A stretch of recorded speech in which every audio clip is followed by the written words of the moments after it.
Desde hace algunos años, y gracias a la popularidad de la película Lucy, muchos se han preguntado qué tan poderosa es nuestra mente o si usamos todo su potencial.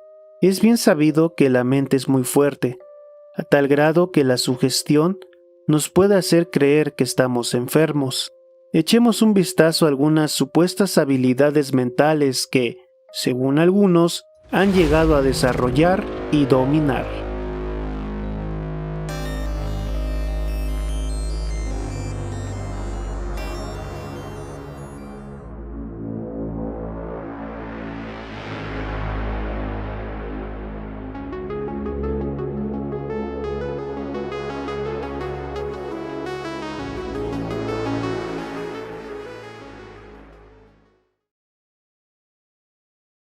Telepatía. Es la habilidad más famosa. Se define como la transmisión y recepción de pensamientos. Ha sido estudiada por la ciencia y aunque hay mucho escepticismo, ha habido resultados interesantes, pero no concluyentes. Su exposición fue a mediados del siglo XX, época en la que se realizaron algunos experimentos como el de las cartas Zener. Creadas por Carl Zener, se usan 25 cartas con varios símbolos: círculo, cruz, cuadrado, estrella y líneas ondulantes. Se escoge una carta y se le pide al sujeto que adivine el emblema. Los resultados fueron que la gente acertaban más seguido de lo que se pensaba. A pesar de eso, no hubo conclusiones claras. También se trató de probar la telepatía durante el sueño. Montague Ullman y Stanley Krippler del Maimonides Medical Center de Brooklyn fueron los encargados. Básicamente, el receptor tenía que dormir en un cuarto aislado, mientras el otro, el emisor, observaba una ilustración y se lo enviaba al otro sujeto. Al durmiente lo despertaban e interrogaban. La conclusión fue que de una u otra forma, la imagen aparecía en forma de sueños. Interesantes deducciones, pero nada concluyente. Entre 1974 y 2004 se realizaron 88 experimentos Ganzfeld. Se seleccionaban 4 parejas con 3 ensayos con una fase de comunicación y calificación diagonal informe. Durante la comunicación, la persona A era expuesta al Ganzfeld e informaba lo que veía, mientras que el sujeto B memorizaba un videoclip. En la calificación, el sujeto A comparaba el videoclip con las imágenes del Ganzfeld. El individuo B registraba el contenido del video. Los resultados, de 39 de 120 ensayos, o sea, el 32,5%, tuvieron éxito. Pero al igual que los 2 ejemplos anteriores, no hubo resultados concluyentes. Ahora, conozcamos un caso aparentemente real ocurrido a Alexia Johnson el 8 de junio de 1942. Ella era la esposa del embajador norteamericano en Japón. Estamos en la Segunda Guerra Mundial. La situación empeoraba y la familia fue evacuada de la población Mukden en Manchuria. Pero el cónsul no se quiso ir para cumplir con su puesto, pero caro le salió al ser capturado por los japoneses. Mientras, en Laguna Beach, la señora Johnson había ido a vivir. A eso de las 10 de la noche, la mujer escuchó una voz que le pedía ir con sus vecinos a escuchar la radio. Así lo hizo, y una vez estando en el lugar, pidió oír las transmisiones en japonés. Ya ubicada la emisión de Mukden, el locutor de radio informaba: al habla un funcionario norteamericano, el señor Johnson. Soy Alexis Johnson. Si algunas personas de los Estados Unidos me está escuchando, ruego encarecidamente haga llegar a mi esposa Patricia, en Laguna Beach, California, el siguiente mensaje. Estoy bien y espero ser canjeado próximamente en Lorenzo Márquez, África Oriental Portuguesa. Un fuerte abrazo a mi esposa y 3 hijos. 2 meses después, Johnson abordaba el vapor Krib SHDM junto a los primeros repatriados de Japón. Durante la Guerra Fría, la CIA consideró investigar y experimentar con la telepatía para así espiar o controlar mentes. A principios de los 70s, el psiquiatra Aristide Esser realizó un experimento con perras boxer. Se separaron en cuartos especiales. Cuando a la madre se le estimulaba, la cría parecía reaccionar a pesar de estar separadas. Algo parecido sucedió cuando a otros perros igual fueron encerrados, distanciados de su dueño, al cual se le incitaba, y las mascotas parecían reaccionar, aunque los animales no podrían ver el momento de la provocación al dueño. El Dr. Esser estudió la telepatía en gemelos. Una historia muy sonada fue la de Martha Williams y Jen Haley. Con 97 años, ambas murieron de la misma manera con minutos de diferencia. Una se tropezó y se golpeó contra un escalón, y cuando la otra fue a auxiliarla, resbaló con un tapete. Como vivían solas, sus cuerpos serían hallados hasta el día siguiente. Pese a lo que uno podría pensar, la causa del deceso fue la hipotermia. En 1999, la psicóloga infantil Cox Fenastra publicó El Gran Libro de los Gemelos. Allí cuenta casos de gemelos donde uno sabe que el otro lo va a llamar o que compren lo mismo el mismo día, pero a cientos de kilómetros de distancia. Telequinesis. También llamada psicoquinesis, es la habilidad de poder mover objetos con la mente.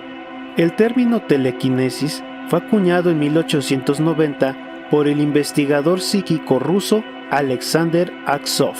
También se han realizado algunos experimentos con resultados poco claros. Muchos científicos, entre ellos Carl Sagan, mencionaban que no había que darle atención a estos fenómenos que carecen de bases científicas. Además, que la psicoquinesis es un recurso que magos e ilusionistas usan en sus shows. Hacer prestidigitación, se manipula a la gente para hacerles ver lo que el mago quiere que se vea. Siendo honestos, esto pasó en los siglos XIX y XX con los supuestos mediums, que solo usaban la fe de la gente para sacar dinero. Un ejemplo sería la italiana Eusapia Palladino, atrapada infraganti por el mago Joseph Rin y el psicólogo Hugo Münsterberg. Un caso que llamó la atención fue el de Nina Kulagina, de origen ruso. Nacida en 1926, formó parte de un regimiento de tanques en la Segunda Guerra Mundial. Convertida en ama de casa, aclamaba tener poderes psíquicos, entre ellos la telequinesis. La historia comienza en 1944, cuando, estando cumpliendo su deber, fue herida por metralla.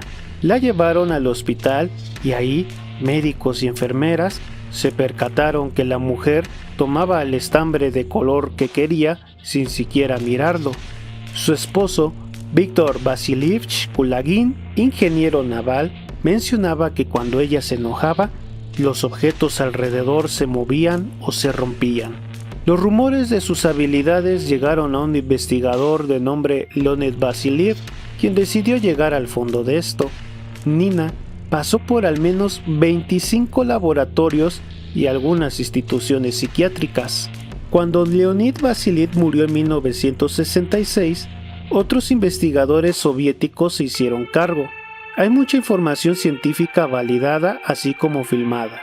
Estas se realizaron en el Instituto de Mecánica de Precisión y Óptica de Leningrado, bajo régimen soviético y bajo la supervisión de físicos, químicos, psiquiatras y neurólogos que sumaban más de 40 personas. Antes de las pruebas, se revisaba todos los objetos que hubiera en el cuarto, así como el uso de brújulas para detectar todo tipo de imanes y sacar rayos X a la mujer y verificar que no tuviera objetos con los que hiciera trampa. Se usó diferentes materiales como cera, oro, plástico, vidrio, cerámica, entre otros. De todas maneras, muchos no le creían, por lo que le pidieron mover unos objetos contenidos en una caja de cristal para descartar el uso de hilos o imanes lo cual hizo sin problemas. Más extremo fue cuando le pidieron manipular los latidos de una rana. Ella lo logró, acelerando y reduciendo los latidos hasta pararlos. Así, se demostró lo poderosas que eran sus habilidades.